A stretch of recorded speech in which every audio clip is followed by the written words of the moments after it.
परमात्मा का रूप कैसा है?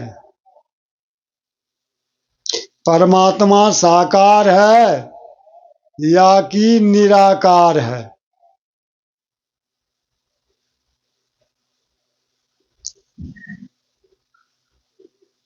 परमात्मा साकार है या कि निराकार है? गरीबदास जी बता रहे हैं, वो लिखे हैं, आत्मय परमात्म एक नूर जहूर, इन दोनों के बीच कर्म की झाई पड़ी, तासो रह कहियत दूर। गरीबदास जी स्पष्ट कर रहे हैं, आत्मा और परमात्मा का एक ही रूप है। जैसा आत्मा का रूप है वैसा परमात्मा का रूप है। इन दोनों के बीच कर्म की झाई पड़ी हुई है, जिसके चलते जीवात्मा से परमात्मा बहुत दूर है। अर्थात जीवात्मा को परमात्मा का दर्शन नहीं हो पाता है।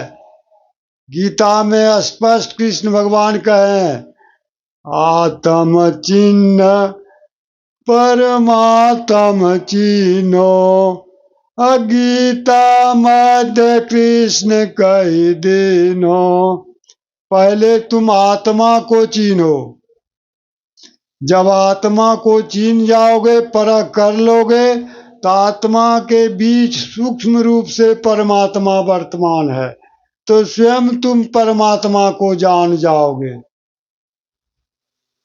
कि परमात्मा कौन है और कैसा रूप है। जब तक निस्वरूप अपने आत्मा की परख नहीं कर सकोगे, दर्शन नहीं कर सकोगे, तो परमात्मा का दर्शन कहाँ से प्राप्त होगा। इसीलिए गीता में कहे, आत्म चिन्ह परमात्म चिन्हो, गीता मध्य कृष्ण कह दिनो। त्रिकुटी में परमात्मा साकार रूप में वर्तमान है, अर्थात गुरु के रूप में परमात्मा उपस्थित है।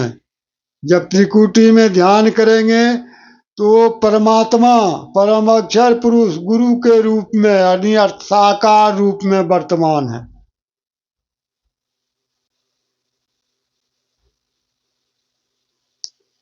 और परमात्मा की जो भक्ति करते हैं, जो सप्तदर्शी संत गुरु बताते हैं, वो भक्ति से जो शक्ति पैदा होती है वो निराकार है। परमात्मा साकार रूप में है और उसकी शक्ति जो है निराकार है।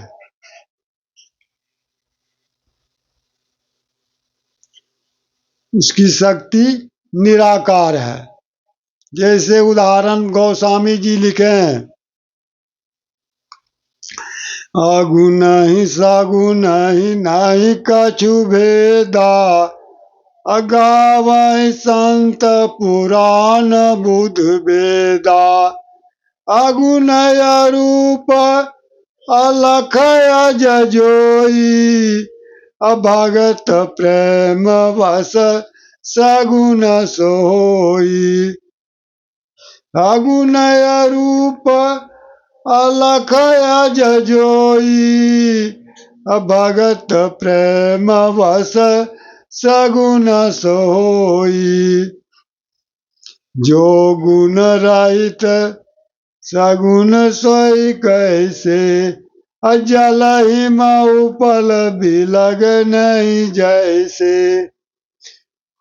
निर्गुण सगुण में, साकार निराकार में ऐसा ही भेद है। जैसे जल और बर्फ को अलग नहीं कर सकते हो। जल को यदि जमा दिया जाए 0 डिग्री सेंटीग्रेड सी तापमान पर तो बर्फ बन जाएगा, और बर्फ यदि पिघल जाए तो पानी बन जाएगा।